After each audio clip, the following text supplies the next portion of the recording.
don't be afraid of failing, because there's nothing wrong with failing. You have to fail in order to climb that ladder.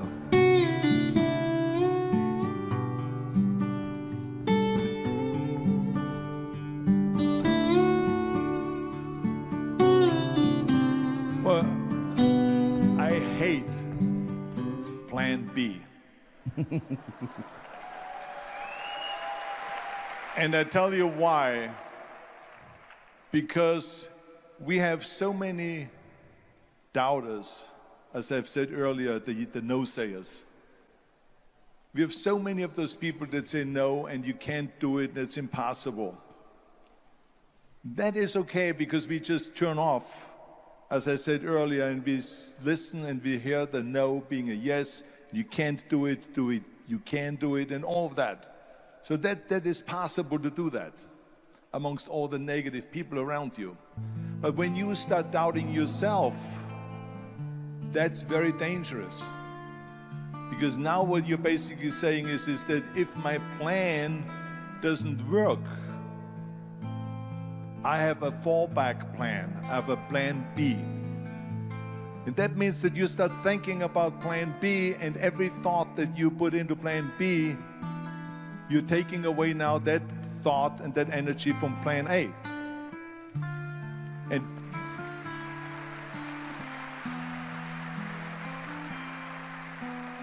And it's very important to understand that we function better if there is no safety net, because plan B becomes a safety net. It says that if I fail, then I fall and I get picked up and I have something else there that will protect me. And that's not good, because people perform better when there's no safety net.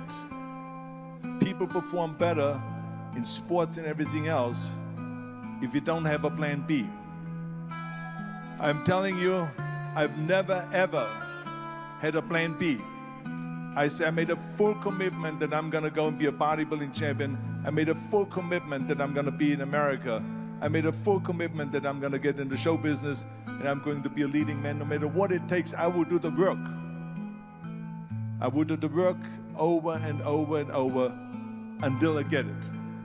And the same was in politics and everything like that. So to me, it is very dangerous to have a plan B, because you're cutting yourself off from the chance of really succeeding. And the reason, one of the main reasons why people want to have a plan B is because they are worried about failing. What is if I fail, then I don't have anything else? Well, let me tell you something. Don't be afraid of failing, because there's nothing wrong with failing. You have to fail in order to climb that ladder.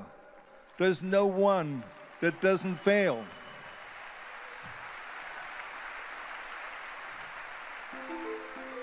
Michael Jordan said in one of his interviews, when they said, "You're unbelievable, you're the greatest basketball player of all times."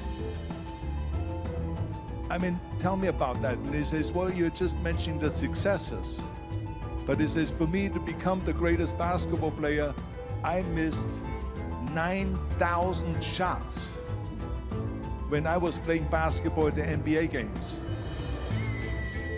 So during these games that he was so successful, he missed 9,000 shots. Does it make him a failure? No. He's one of the greatest basketball players of all times, but he failed 9,000 times. Do you get it? We all fail. It's okay.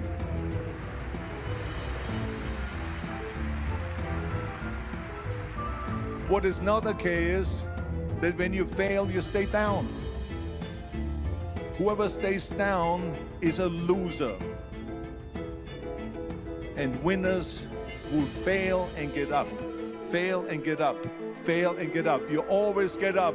That is a winner. That is a winner. I failed in bodybuilding. I lost bodybuilding competitions. I lost powerlifting competitions. I lost weightlifting competitions. I had movies that went in the toilet and that were terrible and got the worst reviews. And in politics, I remember I had many of the initiatives on the ballot, and we lost.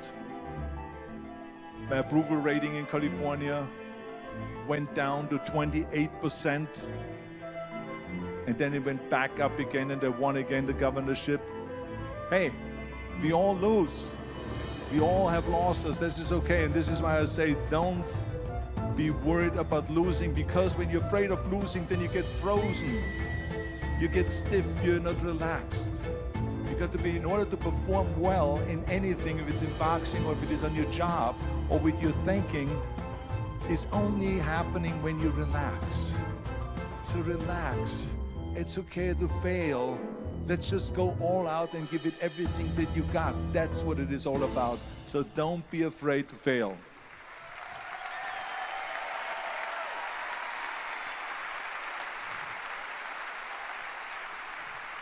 To give back to the society, give back to the world. What is your opinion to this? I absolutely agree, and I think this is one of my 6 rules to success. You can only feel complete as a person if you think about what can you do for your fellow member around you that maybe needs help. I felt like that everyone has a different motivation, why you get into that. I was an immigrant going to America, and I saw how America was the most generous country in the world. I mean, they opened up their arms to me, they helped me, they invited me for Thanksgiving dinner, the people.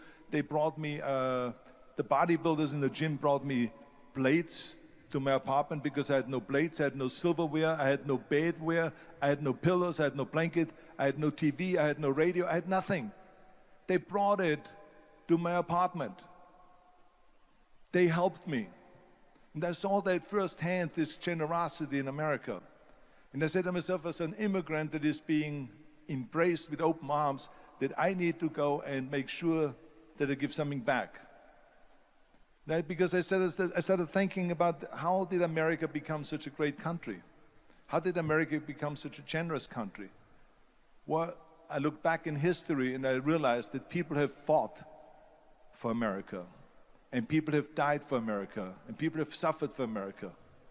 And so it's my job now to contribute to keep it as being the #1 country in the world. And this is when I started feeling obligated, and I said to myself, so what can I do? I'm a bodybuilder, what can I do?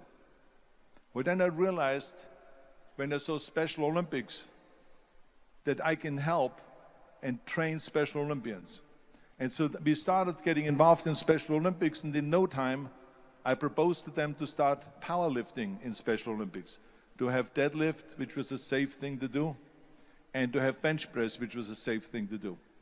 And it became the #1 sports in Special Olympics, powerlifting. They always have a packed hall of 5,000 people. And I became the national trainer and the international trainer of Special Olympics.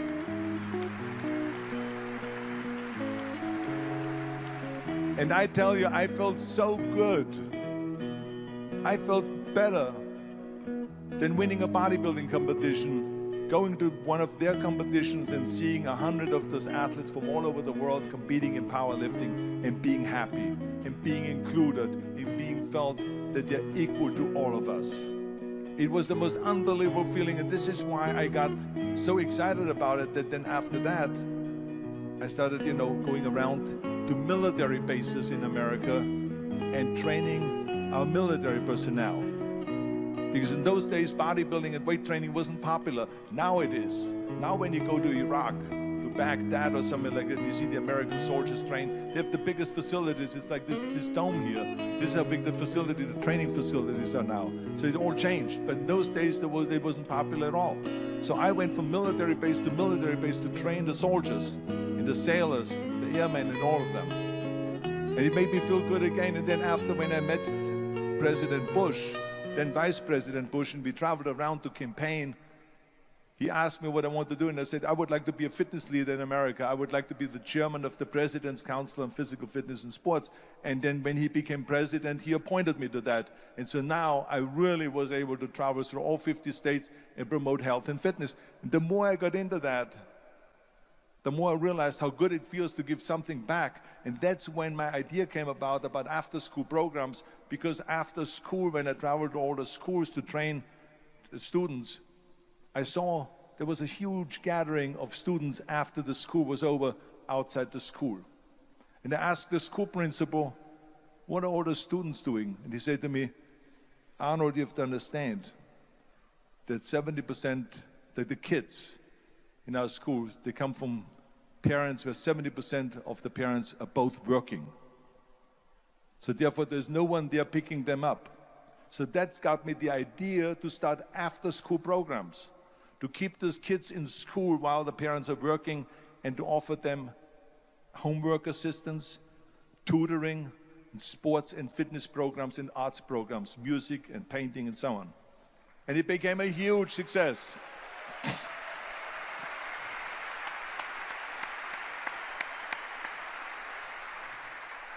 So as you know, it becomes addictive. So it becomes addictive. So then when, of course, when they became very successful, now we have after-school programs all over the United States. Then, of course, when 2003 happened, where there was a governor's race in California, I said to myself, now is my chance to jump in there and to really give everything. And people said to me, says, are you crazy to run for governor? When you're governor, he says, you cannot go and make movies anymore. I said, well, duh. I mean, I know that you can't run the state and make movies. Of course not. He says, well, you would lose all these millions of dollars. I mean, you're getting 20, 25, $30 million a movie, you will lose that. I say, I don't care. I say, all the money that I made is because of America. My success is because of America. Everything that I've accomplished is because of America. I say, so for me now to give something back for 7 years and not to make money makes no difference to me. I say, I'm gonna do it. And I jumped in the end of the race and did it. And let me tell you something. I'm not poor because those 7 years I didn't get paid. I'm perfectly fine. And it made me feel good that I could give back to America.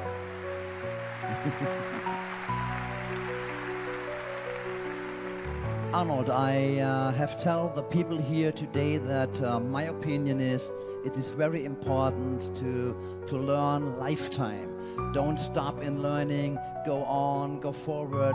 And what do you think about learning? What do you think about to have a coach? Is it important to have a coach? Is it important to have someone who can tell you what you are doing, who can help you? What is your opinion to this? Well, I think that every day we are benefiting from someone helping us. That's why I said earlier, there's no such thing as a self-made man. I mean, when you think about it, you're born and you need your parents to raise you. You need your teachers to teach you. You need your coaches to do sports. And so when I think about back of the people that helped me, as a matter of fact, one person, where's my friend here, Albert Bussek? Is he sitting here somewhere? Where is he sitting? Albert Bussek, come on out here for a second. Come on out here for a second. Because without Albert Bussek, I would not have had the bodybuilding career. Stay right there, Albert. And look at this way so they can see your face. Exactly.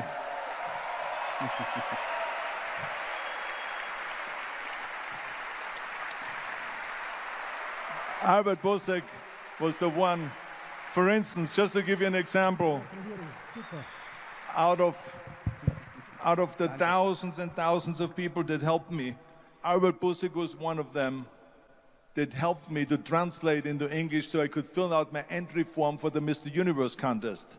And then he flew with me to London to the Mr. Universe contest. He gave me the opportunity to come to Munich and to be the trainer in a gymnasium on the Schillerstraße 36.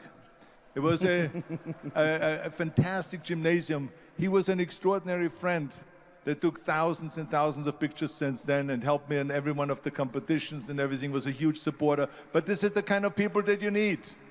We need help. We need help.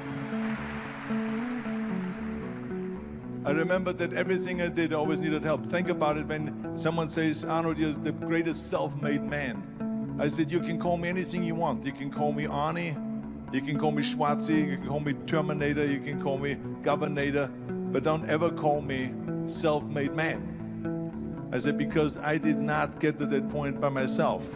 I mean, think about just to be successful in the movies. How are you going to be successful in the movies without having an audience? The only one that makes you successful in the movies is the people that go to see the movie. So how can you say to your self-made man when you need millions and millions and millions of people all over the world to go and see your movie, so people, then the press looks at it and says, this guy is a big box office success. It's the people. It's you.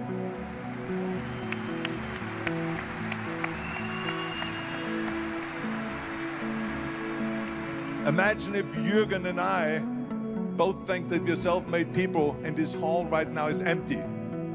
No one here. Do you think this will be a successful conference? No. Who makes it successful is not him and me. We are just one little molecule that is added to the equation. But you are the ones that make this conference a successful conference. So thank you, all of you, for being here today.